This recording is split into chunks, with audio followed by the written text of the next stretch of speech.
Hello, everybody, and welcome to another episode of the Faerie Conclave. This is episode 123. I'm your host, Alec. My pronouns are he, him, and I'm super excited to be joined by an extra special guest. It's Quigg Cosplay. How are you doing today, Sophia? Thank you so much for having me. I'm excited to be here. Yes, yeah, I'm excited too.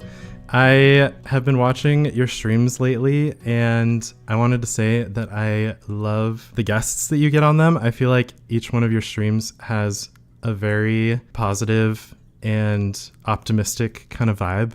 And whenever I'm watching Commander streams, that's like something I love to see. So it's been really fun to watch yours. Thank you. So I really like to get kind of a wide range of guests. I'm just looking for creators who are equally interested in the game of Magic, and now we're kind of leaning into more D&D players since they're kind of getting pulled in through more of the Magic cons themselves. I'm meeting more people, and so we've been getting a lot more of that sort of side of the gaming verse in, and it's been a lot of fun. Yeah, I agree. I loved MagicCon Chicago earlier this year. Was like a crossover with D&D, and it was definitely felt like it was pushed pretty hard by Wizards, which I loved. And a big part of it was bringing in a bunch of D&D creators. So yeah, it's the same. I've been meeting a lot of cool people from the D&D world, and there's been some fun like Magic people going to play D&D on streams and stuff, and then D&D people coming to play on Magic in Magic content. And I think that's really cool. So I love that you're doing that too. Yeah, I'm definitely going to be trying to get in like a quick one shot, at least one day in Vegas. Ooh, fun. I have to. Okay. This is a must. I love that. Wait, yeah, that's so much fun. I was going to sit down full cosplay with my bag of dice ready to roll. Oh my god. Okay, so would you be DMing this too? I'm going to see if I can join. There's a couple people who have said they're hosting them, so I will probably just hop in, have a couple characters kind of in my back pocket. So when I was in college, our friend group had there was 6 of us, and we played D&D together every Tuesday. It was D&D night. But I was always the DM, so I've kind of been relishing in being able to be a player character for less, since I've started getting back into it. I've been really enjoying that. So I'll have a level 1 character. I'll have a level 5, but there's so many characters in my head that I need to put to paper. Yeah. But I just always have one. I do love that about DMs. They do so much work setting up the campaign, putting the world together. I feel like a lot of fantasy writing is involved in being a DM. So yeah, and I enjoyed it. It was just I like doing the other side now a bit too. Totally. Yeah. It's also fun to just sit down and you don't know what's going to happen as a player and see where it goes. Right. And let's be honest, I was taking inspiration from whatever book I was reading at the time. Ooh. So, that's a good way to do it. Oh my gosh. That is literally every DM's dirty little secret. Ask your DM friends, what book influenced your campaign? And they will be like, I don't know. It so is though. I think I was reading Mistborn at the time we were playing, and I was pulling in so much of that. Incredible. Well, that's a fantastic source to pull from. So, oh yeah, I love it. Nice. Okay, so I feel like I should have you do kind of a proper introduction, but we've already spoiled that you do cosplay and D&D and are going to MagicCon Vegas. But yeah, please go ahead and tell everybody what you do in the Magic community. Yeah, and what you're all about. Yeah, sorry, I hopped right into yapping. I love it. But I am Quigg Cosplay, but you can call me Soph. I am a Magic the Gathering and Dungeons & Dragons cosplayer and content creator. I'm kind of everywhere. I do short form, hopefully doing long form content eventually, again, when I have time, because I have so many ideas and I'm just one guy. Yeah. But yeah, I will be in Vegas. I'm competing, so my brain is very much in cosplay overload right now because I'm trying to get this done a week before we leave too, so that I have kind of that buffer, but also so I can practice packing, because packing a cosplay is a nightmare, especially a prop heavy one like the one I'm making.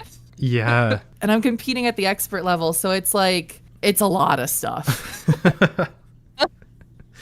That's one thing I really admire about cosplayers is especially like the ones that are very prop heavy and like require a lot of just like volume is packing all of that.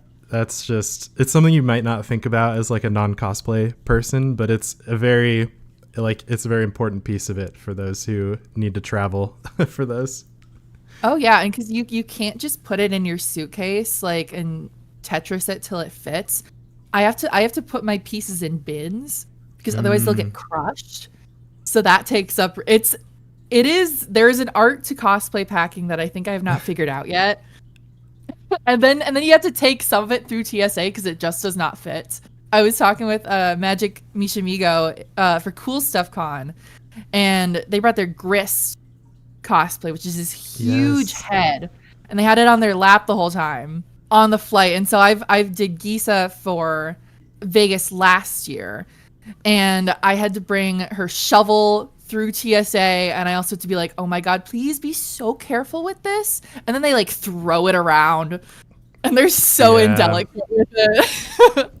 And then my husband gets pulled over to the side because he has magic cards in his backpack. Literally, this is kind of a running joke between the two of us. I can bring as much magic stuff through TSA as I want. They will never look at it. My husband's bag always gets flagged, and they have to take out every deck box and look through it and be like, yo, what's this?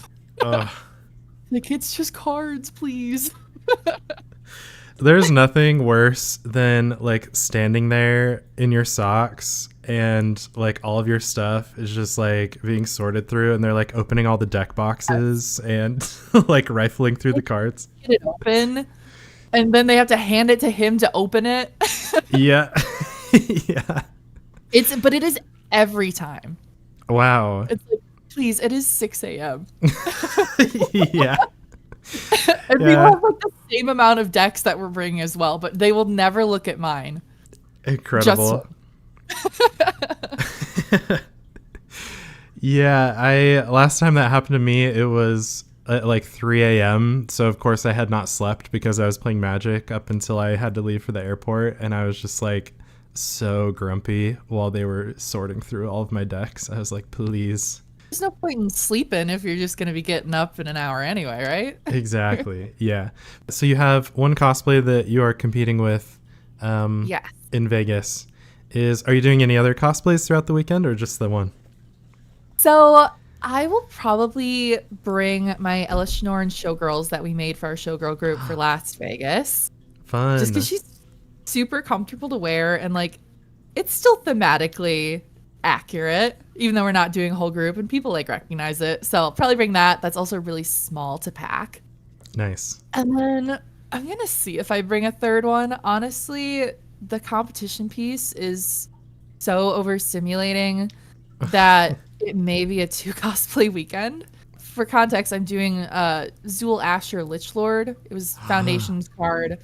So it's like body paint and a lot of armor, and it lights up, and I think I might just be so spent after that I'm gonna bring like a t-shirt and shorts. Yeah. For Sunday and just vibe. Okay, I just pulled up Zool Asher Lichlord, and this looks sick. Wow. I've been sculpting so many hands. Yeah. She has 18 hands over her whole body. No way. Yeah, I'm zooming in on the art right now, and there's like hands on the shoulders, hands on the head. Wow. So let me tell you about these shoulders. So this is what I'm finishing right now. I have devised a way to have it buckle through her like vest corset, through the cape, so it holds the cape in place and then holds the shoulder pauldron so that you can't see the clips, and it also doesn't move. But the amount of engineering that had to like go into figuring all that out was more than like making the thing itself. Wow. And now making it light up, and we're like pretty crunched on time, and I'm not sleeping much, but it's gonna be worth it. Oh yeah, okay, I'm very excited to see this. And there's like a glowing staff involved that also has hands at the end. Yep, that's gonna glow. That's gonna have a smoke machine in it, hopefully. Like, I'm going balls to the wall. It's Yes. It's gonna be Incredible. crazy. I've been in contact with the artists, like chatting about it. So I'm just I'm super pumped for it. But yeah, the hardest thing is I've been making all of these super cool garments, and then I have to destroy them because she's like decaying. Oh, yes. So it's double the work, and it's also hurting my heart of it. Yeah. Ooh. I mean, she is walking through a graveyard, like actively pulling up zombies. So Yeah. there's a lot of like kind of like dirt and yeah, like chunks taken out of the robes and stuff. Wow. Yeah, I'm like burning it. Like it's insane. Ooh, okay. That's so exciting. I cannot wait to see it. Yeah, shout out for anyone out there if you are going to MagicCon Vegas or any MagicCon in the future. Definitely prioritize going to the cosplay competition. It is always a highlight for me. I always make sure that I can make it, and yeah, it's like absolutely incredible what you and the other cosplayers are able to make. Or if you're a cosplayer, you should compete, even if it's at like the beginner level, because everyone is so welcoming and so nice. So if you have like any like even little desire to cosplay, like just do it. We'll add you to our little group chat, and if you have questions, like everyone is just so willing to help. I just love this community. That's so much fun. Yeah, honestly, like that would be my biggest incentive is just getting to hang out with the other cosplayers more. Yeah, it's so much fun. Incredible.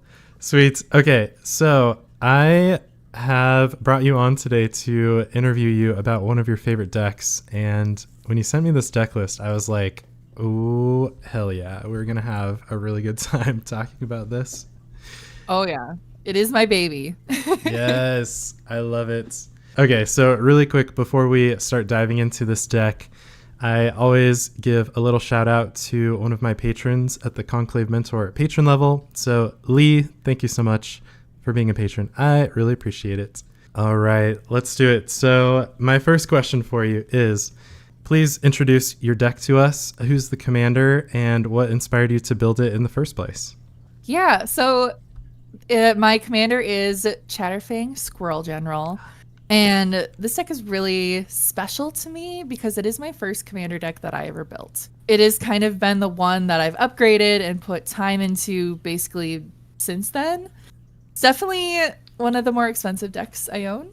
When I was first getting into commander, it was right around when Chatterfang came out. I don't even know how long I've had it. I've had it for a while, but it was my first. So it has kind of the memories of like my husband helping me learn how to deck build. It's what I learned how to like deck build with. So he's very special to me. Fun. Yes, I love that. And I feel like this is such an iconic first commander to have because like the theme is really fun, but also just the power level of Chatterfang it's a really strong commander. Like if somebody pulls out a Chatterfang deck, I'm immediately very scared, but also excited. It's pretty punchy. I would say it's at a 4. Bracket wise, I would say like no, it's a 4. I can't be like there's enough ways for it to go infinite, and there's enough ways to search for that stuff that yeah, it's definitely a 4. Cool. It's not quick, but it can really get out of hand. Yeah. Yeah, I feel like there's some commanders that, and I have a couple decks like this too, where the commander itself is already like so strong, even with just a little bit of synergy in the rest of the deck, it's still like, it's just going to be a 4 no matter what. Well, there's enough like game changers in here too. And yeah. Nice. Okay, I love it. Before we get too far, will you read off what exactly Chatterfang does? Yeah, so Chatterfang is 2 and a green. It's a squirrel warrior, has forest walk, which is great, especially if they have Yavimaya out. If one or more tokens would be created under your control, those tokens plus that many 1/1 green squirrel creature tokens are created instead. And for black, you can sacrifice X squirrels and target creature gets +X -X until end of turn. And he's a 3/3. I feel like at first read, you're like, okay, you make tokens and get squirrels also. And it doesn't seem as scary as it actually is when you play against it. Yeah, and so I think it's really good that you could kind of dress it up or down. Yeah. So you could make something, because it's not so much a squirrel tribal as it is aristocrats with squirrel flavor. Yeah, that makes sense too, with the very cheap sacrifice outlet that sacrifices X things. Yeah. Yeah. Nice. Okay, that's really cool. So since you first put this deck together, tell me a little bit more about its history. Have there been any notable changes or like later additions that you've put into this deck that you've really liked? Yeah, so we've actually pulled out a couple that were like just there for the squirrel flavor that didn't do quite as much. And then we added in a couple more that were just making tokens themselves. So we had like Scoot Swarm was a later add. Wolverine Riders was a later add. I have a couple of favorites in here. So it's the main goal of the deck is we're trying to get infinite squirrels and infinite treasures and just dominate the board with that. But there's a lot of different ways that you can kind of like get a whole bunch of squirrels and sort of shut out the game. Yeah. But yeah, so I think the biggest add was actually our very first dual land. First started like collecting them because my husband collects those. It was a bayou. It's a French bayou. That one's not actually in the deck, but it was the one we bought that we felt like we could finally add the proxy into the deck. So yeah, makes sense. But yeah, so that was the big upgrade, which honestly bumps the price up a whole lot more. Yeah, for sure. It's just all the land that's making it expensive. Definitely. Yeah, that's the cool thing about like things like dual lands. It's like when you know a deck is really special and you're going to keep it forever and you put something like that into it, I think there's something very cool about that. You mentioned that the deck kind of started out with a lot more random, more like squirrel cards, like thematic squirrel cards. And one thing I've always thought is kind of funny about Chatterfang is you could not put a single other like squirrel related card in the deck and you would still make so many squirrels just from Chatterfang itself. Literally. Yeah, that's really why it kind of works, is because everything it needs is sort of self-contained in the card, which is great. Like you're making squirrels, you're able to sack, you have the sack outlet. Yeah, but I am noticing there are a couple of squirrel cards in here that we will have to talk about at some point that I think definitely have a couple of favorites that maybe they're not optimized, but they add the flavor that I'm looking for. Because ultimately, a lot of what I play is little guys tribal. So like I have rats, I did the heir apparent, I have birds. And I think that's what this started as like a squirrel tribal, and then just sort of like transformed into aristocrats a lot more. Yeah, I love that. I mean, you're speaking my language. I am like looking over at my shelf of decks over here, and it's like 2 rat kindred decks. I've got fairies, which I think also count as little guys. I've got I have 2 ooze decks, which start out little. Yep. I love it. Bloomborough was a boon for me. It was great. Ooh. Okay, yeah. Actually, let's get right into that because the one squirrel-related card that I'm looking at right now is from Bloomborough, and it's Chitter Spitter. So, oh my, yes. And I think we need to talk about this. It's 2 and a green for an artifact that says, at the beginning of your upkeep, you may sacrifice a token. If you do, put an acorn counter on Chitter Spitter. Squirrels you control get +1/+1 for each acorn counter on it, and then you can pay a green, tap it to create a 1/1 squirrel token. Yeah. If you have a couple squirrels out already before you play this, it's great. But even if you don't, it's totally workable. Plus the art is adorable. So I am very much like, my favorite animals are the animals that are in my backyard. Like we have neighbors that feed the squirrels. We have so many bird feeders out. Like we have bunnies. Like it is just, I am in constant awe that these little critters come into our yards and I get to watch them. So that's sort of made the decision for me, like, oh, we're doing squirrels. So yeah, Chitter Spitter is a favorite because it's adorable, but also it's like, I think people don't realize how gross it can get. They're like, oh yeah, I mean, you're just making a squirrel, you know, but then you're giving all your squirrels +1 for every acorn counter. So if you're just sacking one on your upkeep, like you're gonna get it back. Yeah. Especially if you've like ramped at all, you're gonna get it back. And then if you have Chatterfang out, guess what? You're getting a second one. And guess what? Now they all have +5/+5. Like so good. And it's sacrifices any token as well. So you don't even have to have a squirrel. That's why it's so nice that we have so many other token creators. So you can kind of prioritize keeping your squirrels around for the more squirrel-centric things. And you can just sacrifice like some random treasure token or clue token. Like it doesn't have to be another creature either, which I think is really cool. Like you're putting little chunks of treasure in here and a squirrel gets spat out. And he gets a little acorn counter, which I think I need like an actual little like 3D printed acorn with numbers on it. I think that's gonna be a goal to add to this. Yes, I think you do. I've been looking at this card recently because in Arena there was a new squirrel that was put in in like an online only set, and it makes copies of Chitter Spitter. So. Okay. So you have to show me that. yeah, it's like very silly, and the deck will like, I can't remember exactly what the stipulation is. I'd have to look it up again, but you can just like make so many Chitter Spitters, and then every upkeep you're sacrificing like so many tokens, and they're all your squirrels are getting huge, and it's very, very silly. And yeah, and I just love this card. I think it's, whenever I see that deck on Arena, I'm like, there's no way I'm getting out of this without getting killed by squirrels.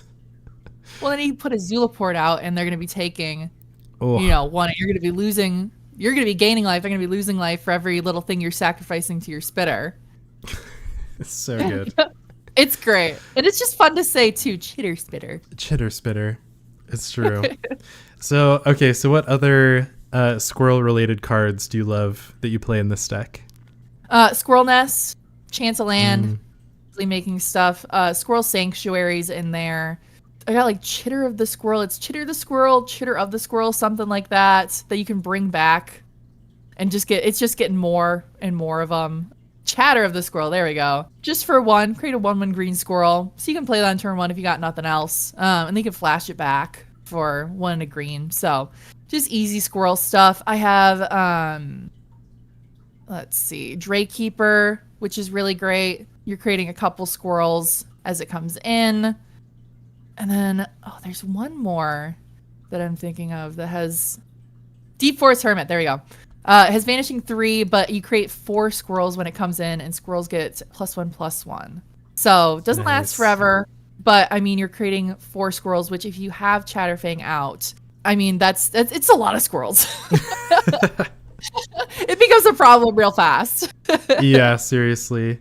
I'm also seeing some other token doublers in this deck, which that plus Chatterfang is just, it's getting out of hand very quickly.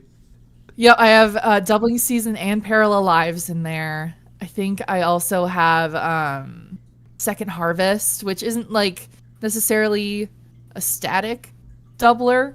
But if you have a bunch and then you play it, it's gonna be a problem. and then you have to do the math on top of like, okay, so I doubled this, but then how many am I making because I'm making it's like weird math.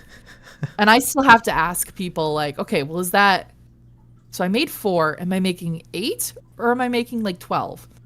It gets very confusing. That is one thing about token decks is they're like secretly just you have to do a ton of math decks. Yep. It's a good thing I like math, or I would not enjoy this. Yeah, same. I like to structure my game nights so that it's like, because I also like doing math, but as the games go on, I'm like, I want to do it less and less. Yeah. Is there anything else you'd like to talk about when it comes to like the goals you have and the strategies that you play like while you're playing this deck? We are going towards an infinite combo, which the infinite combo that I typically try and look for is made up of Chatterfang and Pitiless Plunderer, which I can read Pitiless Plunderer for you real quick. Whenever another creature you control dies, create a treasure token. If you have these 2 cards and at least 1 squirrel token, you can pay a black, sack that squirrel. You're going to make a treasure, which then you're going to make another squirrel. So with just these 2 cards, you can basically drain out the entire table, which is great. But if you want to make infinite squirrels, you have to have something like a doubling season, like a parallel lives. And if you want to make this into an infinite life gain and life drain, you have to have something out like Zulaport, Cutthroat, Vindictive Vampire, Bastion of Remembrance, that whenever something's dying, you're going to be gaining life and they're going to be losing life. So those are kind of the different ways to, those are the win cons. I also have a Crater Hoof in here, which is the classic green game ender. Yes. Love to see it. And then, yeah, so those are kind of the big ones. Another one I really like to pull out that maybe isn't as optimized, but I always find it fun because people hate it, is Necrotic Hex, which is each player sacrifices 6 creatures. You create 6 tapped 2/2 black zombie creature tokens. So if you have enough squirrels out, you can just sack 6 squirrels, not even touch Chatterfang. You're getting 6 zombies and then 6 squirrels right back. And it will typically wipe or near wipe everybody else, but you're sitting here with a bigger battlefield than you started with. So that's not necessarily an ender, but it's one I like to keep in. Yeah, it'll be pretty close to ending usually. It's a friend ender. Yeah. Maybe not a game ender, but so good. So good. Yeah, I feel like you definitely want friends that are prepared to play against stuff like that, because speaking of friend enders, I noticed that you have Grave Pact in your deck list. I do have Grave Pact in here. I think that was a later add as well. Yeah, we've got some gross ones in here. It's a good card. Yeah, it is very good in this deck. Yeah, it's gross. That's something that I think is cool about this deck, is you have a lot of different directions you can go. Like you have the infinite combos, but they kind of like require a few different types of cards. And you've got like the aristocrats kind of thing, but your backup plan is just like make a bunch of squirrels and then Craterhoof Behemoth, which I think is beautiful and like really sums up playing green in Commander. Yep. Skull Clamp also really comes in handy if I want card draw. Because I can just throw it on a squirrel, and if I have something out that's going to help me if something's dying, I don't feel so bad about losing the squirrel. Yeah, that makes draw sense. 2 cards. What would you say are some of this deck's weaknesses that you have to pay attention to while you're playing? I've upgraded my removal. I tend to not pull into it, and a lot of my removal ends up being enchantments or artifacts. So if someone's not running that, it's not great. You know, I have Putrefy, I've got Return to Nature. So I've really worked to get more removal in there. I've got Abrupt Decay now, Assassin's Trophy, which is great. Chatterfang itself is kind of creature removal if you have it set up, which is nice. And another thing that I kind of struggle with is card draw.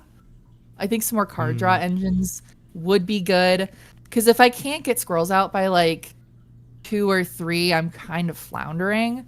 And sometimes I just don't draw into any of my token makers. Like that's just happened before, where I have Chatterfang sitting there and not a squirrel in sight besides him. So sad. You hate to see it. I know. And I always forget that he has Forest Walk too. I don't know why. I never remember. And then I forget to swing him because, well, I got to protect the boy. Yeah. And that is totally just a personal failing, but I love it. Well, I definitely have decks where I'm so focused on like one line of text that the commander has that I totally forget or ignore the other abilities it might have. So, Yep. It's good. And that makes sense. Like Chatterfang does do a lot, but can't actually make tokens on its own or draw cards. So yeah, I could definitely see if you like aren't able to get the card draw or the token makers kind of early on, it would be like you'd kind of just be sitting there trying to get those for a while. So yeah. And so I'll have like a species specialist out, but it's like, well, it's just a 2/3, cool, you know. Yeah. Like that's something I think I've run into pretty often with creature type focused decks, which I think this does count as for the most part, is you get all the support cards, but none of the other cards like actually make creatures of that type or make tokens or whatever. Yeah, So like you're drawing your deck in the wrong order, I feel like is definitely something. that's definitely what it is. Yeah. Yeah. Well, I think its other weakness is when I say, "Oh, I'm going to play Chatterfang," I get the Chatterfang. Its weakness is its reputation. Yeah, that's very fair. It's like a weakness in the deck before you've even started playing it. Yep. So good. If somebody's like, I'm playing Chatterfang, I'm like, okay, perfect. I just have like a different set of decks to consider playing against it so that they're a little bit more balanced, and then we're good to go. And that's why I don't pull it out on stream, because I like to play like kind of threes, little like less powerful, so we can get like a little longer game and it makes it a little more challenging. But some of my friend group have some pretty spicy decks, and they're like, well, I'm pulling this out, and I'm like, all right, well, you're getting Chatterfang then. Yes. Yeah, it's really nice to have a couple decks for situations like that, because it's so much fun when everyone's just like going really spicy.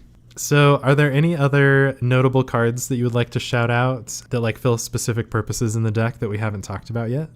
I think those are the big ones. I do have some favorites that might not be like the most synergistic, but they're just fun to play. I would say Necrotic Hex is definitely one of those. I also have a combo I like to run that I almost never get them out at the same time, and it's not good enough that I'm going to tutor for it, but if I happen to get them in the same hand, chef's kiss. So it is Acorn, Catapult, and Hornet's Nest. And basically, so Acorn Catapult is you pay 1, tap it, and it deals 1 damage to target creature or player. That creature's controller or that player puts a 1/1 green squirrel creature token onto the battlefield. So I throw my Acorn Catapult at my own Hornet's Nest. And so Hornet's Nest is, so it has Defender. So when it's dealt damage, you put that many 1/1 green insect creature tokens flying and Death Touch onto the battlefield. So I'm picking it. I'm making a Death Touch insect, I'm making a squirrel, and then if I have Chatterfang out, I'm making 2 more squirrels. It's not like a game ender, but it's a, hey, don't touch my board, because I just have a whole bunch of Death Touch flying insects. It's a fun one. I think I saw it online, and I'm like, oh, we got to put that in there. So yeah, so that's just one of those fun ones that I like having in there. And the theme is so funny, like the flavor of these squirrels like flinging an acorn at a hornet nest and then having the like hornets come out, and then like a bunch more squirrels come out of Chatterfang somehow. Like, that's so funny. It's like Acorn Catapult isn't that great on its own, because like, I mean, if you think about it, you're doing damage to yourself and getting a squirrel, or your own creature, so it's your own detriment, or you're sending it at someone else and they're getting a squirrel, so kind of benefiting them. But this is kind of the best of both worlds, where you're just benefiting yourself ultimately. Okay, I wanted to shout out a card that I totally forgot existed, but I used to love this type of card. It's Emrakul's Evangel. Yes, 2 and a green for a 3/2 human horror. You can tap and sacrifice it and any number of other non-Eldrazi creatures. Put a 3/2 colorless Eldrazi horror creature token onto the battlefield for each creature sacrificed this way. So again, this is like, you can get it out pretty early and just sit on it. And then once you have a whole bunch of squirrels, you can completely clear your board of squirrels if you have Chatterfang out, because they're just coming back and you have an equal number of Eldrazi horrors. There is no downside to it. So cool. It's really fun when you can pull it off, and people typically don't remove it because they don't think it's going to be an issue. I'm going to sack 10 squirrels because I can. And then it's way too late. Yeah, that's awesome. Yeah. The more I'm looking through this deck list, the more I'm loving that there are all these different cards that make so many different types of tokens. Like, we've already talked about Eldrazi horror tokens, like flying insect tokens, treasure, the ones from Scoot Swarm. Like, there's a lot going on here, and I love that they just like can all exist in the same deck. Yeah, I create elves. I have pests. I have pest infestation, which is another really fun one. Which that's XX and a green, destroy up to X target artifacts and or enchantments. Create twice X 1/1 black and green pest creature tokens with, when this creature dies, you gain 1 life. So I'm making pests. I think I have saprolings. So I have so many different types of tokens in my deck box. Honestly, Infinite Tokens is kind of saving me now. Yeah, for real. But yeah, and then I have Bitter Blossom. So shout out Fairy Rogues. Yes. Thematic for the podcast. Yeah, definitely needed to hit Bitter Blossom during this. That's a fun one to get out. So good. Yeah, it's a lot of different stuff, but like, hey, they're all making me squirrels anyway. Right. Yeah, that's what's so cool about it. Wow. Okay, I'm obsessed. It's a fun one to play. I'm like, okay, I think I need to play against this deck sometime. I'm super convinced. I think he's coming with me to Vegas. Okay. Yes. Yes, please. Okay, so what would you say is, like, out of all the cards we've talked about, which one would you say is like the MVP card of the deck that, like, if somebody else were building a Chatterfang deck, like, definitely put this one in here? Oh, it's Pitiless Plunderer. You got to have the Plunderer in there. I will tutor for that card every time. That's so good. It's so good. And it's an uncommon too, which is nuts. But it just works so well. So that is definitely the one you want to add. And if not that, I would say besides Chatterfang itself, one of either the Zulaport, the Vindictive Vampires, Blood Artist, one of those. Makes sense. I'm just like, I'm still stuck on the fact that Pitiless Plunderer is any creature and not non-token creature. Like, I know. That's ridiculous. Wow. It is nuts. And it's an uncommon. Like, that's, I think, the biggest thing that blows my mind is that it is an uncommon. Totally. And I feel like it definitely reads like a lot of similar uncommons. But yeah, there are a couple of things. I think back then they didn't realize just how busted treasure tokens would be kind of in general. Yep. And then also, missing the word non-token here is like, makes it suddenly one of the best versions of this card ever. In here, it really is the star. It shines pretty bright. Yeah, it makes sense. In a deck that's making so many tokens and also like sacrificing or killing them, this just does it all. Yeah, and if you have a doubler, you can get your whole hand out. Oh. So, if you have something that you've been waiting on, well, now I'm making double squirrels and also double treasures, so I can just play everything. It is the game ender. Yeah. And I can see why. That's really good. Nice. So I think we've already mentioned a couple kind of like pet cards that you put in the deck. Do you have any others that you would like to shout out? It really is just the Hornet Nest, Acorn Catapult, and the Chitter Spitter. Those are my two favorites. I like Asika's Chariot as well. I'm not a big vehicle person, but it works well. I get to make cats, and I get to copy those cats. It's just a fun one. I like the cats. It's really good art too. Yes, yeah, agreed. Sweet. I have to shout out here that you have 2 Garruk Planeswalkers in this deck. I do. And yeah, we definitely need to talk about that because I am a fan of his. Yeah, I have Cursed Huntsman and then Primal Hunter. Cursed Huntsman is typically the one that ends up in my hand. For context, it is for a black and a green. For 0, you can create 2/2/2 black and green wolf creature tokens with when this creature dies, put a loyalty counter on each Garruk you control, which if you have both of them out, that's pretty great. His -3 is destroy target creature, draw a card, and then -6 is you can emblem with creatures you control, get +3/+3 and have trample. Honestly, I am just doing the 0 every time. I'm just making more stuff. And so I have, some removal on it if I want. But I'm making more tokens. Yeah, it makes sense. It's like removal if you need to kill something, but otherwise you're just making more tokens and more squirrels. Yeah, and because it's not like a huge scary thing, it doesn't typically get removed either. Because she's just making tokens. And then have Primal Hunter, which is creating more 3/3 beasts. You can draw cards, and then its alt is a 6/6 worm. for each land you control. So that gets gross. Yeah. I don't think I've ever pulled that off. Just because I don't draw into him. I don't know why. He likes to hide. Isn't it funny how, like, you can build a commander deck and play it so much for years, and there's still cards in there that you might, like, never see or never play? And I pile shuffle, and I'll do all my different shuffling methods, and yeah, it just never really comes to the front. It's so funny. It's very weird. I always feel like there are at least a handful of cards in every deck that are just like a little cursed that I will never see. Yep.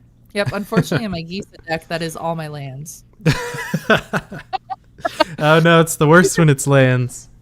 She is in permanent timeout, I think. Eventually, she'll learn. It's nuts. Oh, and it's always so on funny. stream when I play her too, that she's like, Oh, of course, none for yeah. you. Yeah, it's the one time you're like on TV trying to show off your deck. Come on, behave. Yeah. That's so good. Okay, so I would love to hear about what has been your favorite in-game moment that you've had while you were playing this deck. I mean, there's a lot of fun reactions to certain cards, like I said with the Necrotic Hex, that is always kind of followed by a seriously. But I think my favorite memorable one was actually in Chicago for MagicCon Chicago this last year in February. We were just playing. We had gotten an Airbnb. It was the four of us. We've all been like friends since college. We were playing in the morning, and I was playing this deck, and I had it set up. It was like, we've got the chitter spitter out. We are just like cranking squirrels out. It's going great. And I'm like, okay, I have to go get ready. I'm going to be in cosplay. I have to go put my makeup on. I'm like, Simon, who's my husband, I'm like, come take over for me. You cannot lose. You are in such a good spot. I go away. I start doing my makeup, and I come back, and they have all targeted him. And they have destroyed everything I have built. And I'm like, what happened? He's like, I don't know. So that's just one of my favorites, I guess. He got shafted after I left. I'm like, I set you up so nice. It's like, I know, I'm sorry. That's so funny. You thought you were like handing him the keys to the city, but really it was just like straight into the fire. Literally. That's incredible. And that's the thing. I feel like a Chatterfang deck is, I'm always like, it's one card or one turn away from just absolutely popping off. So you really have to keep an eye on it. Yep. And I think they knew that, and they're like, oh, he doesn't quite know how the first half has gone. Yeah. He's coming in fresh and unawares. Yeah, exactly. Sweet. Okay, so if there's anybody out there who like has a Chatterfang deck or is hyped to build one after listening to us talk about it, what advice would you give to those people? I think, think of it not so much as like I'm pulling out every squirrel that was ever printed. If you want that, honestly, get the Hazel of the Root Bloom precon, because that's a little more squirrel focused. Build aristocrats with squirrel flavoring, just a little dash of squirrel on top. Yeah, it's really make tokens and get rid of them to the detriment of your opponents. get the Blood Artist, the Vindictive Vampire, the Zulaport, Cutthroat, all that kind of stuff. Falcon Wrath Noble is another one I don't think I mentioned. Get those out immediately, and then just start taking their stuff. Yes. So good. And I love that squirrels can do that. If somebody was like, I want to get into Magic, and if I were to say, well, squirrels are here, and you could have like a couple of these commanders and they're like squirrel focused, or if you want like big guns, you get Chatterfang. I feel like that's just so silly, but it like sums up the vibes of Magic, that like there's a whole spectrum of power levels and like squirrels fit into all of them. I think that's funny and I love it. Well, that's why I love Bloomburrow so much, because it felt like it was making all these cute little creatures. Like the Ms. Bumbleflower precon is one of the spiciest precons I have ever played. Yes. It's nuts. And it's this cute little bunny. Like, yeah. And so I think it brought in a lot of, not saying that women aren't already in the community, but it brought in a lot of the girlies, because like it's cute now. And this is something I want to own these cards. This is something I want to collect, you know. And so that's another reason why Bloomburrow is my favorite set. I think probably ever. Yeah. I agree with you. I feel like Bloomburrow, we're going to look back on it in like 5 years and it'll go down as one of the all-time best design sets, best theme. And I've met a ton of people who started playing because of how cute Bloomburrow is. Yeah, they'd better do another Bloomburrow set at some point. Totally. I will revolt if not. I'm sure they will. It's like, this is totally anecdotal, but everyone who I play with, like everyone loves Bloomburrow. Everyone in my play group has a Bloomburrow deck. Like just a couple weeks ago, we had an all Bloomburrow pod day where we all just played our Bloomburrow decks. Like it's so good. It's so good. Like this is the only set that I have all of the precons for, like that I bought for myself, not that like, you know, we bought together, but like I was like, I need these because it's just so much fun. I have, I guess I do have, it's a little different. I have a Heir Apparent IRL one, and then I have one that I like better in Arena that uses Delny. So that's real spicy. Ooh, yeah, that's cool. Yeah, that's a fun one. I'm a big fan of the like, I just like Heir Apparent, I think. Oh, it's so fun. Like so many.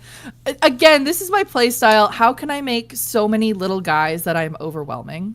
Yeah. Yeah. It's kind of just the style I've fallen into.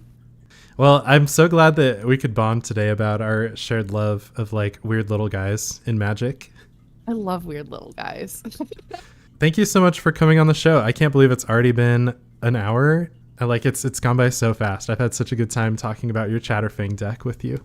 Yeah, thank you so much for having me. This has been a blast. It's fun to just get to talk Magic. Yes. Yeah, that's why I do this. I could do it all day long. Are there any social medias or like upcoming events that you would like to shout out as we wrap up the show?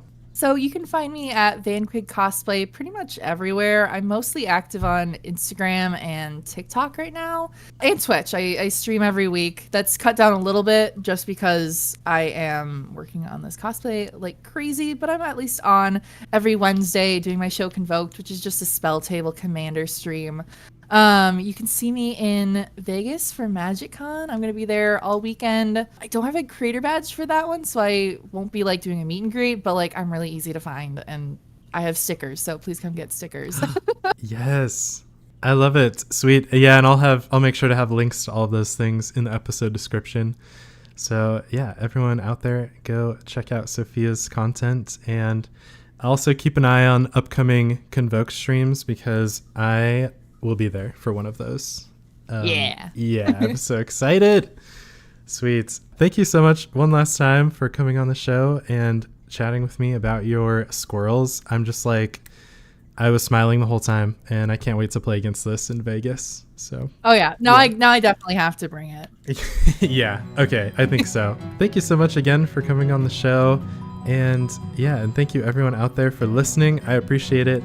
I always shout out all of my patrons at the All That Glitters level, and there's currently one. It's Jeff. Thank you so much for being a patron. I really appreciate it. And yeah, we will catch you on the next episode.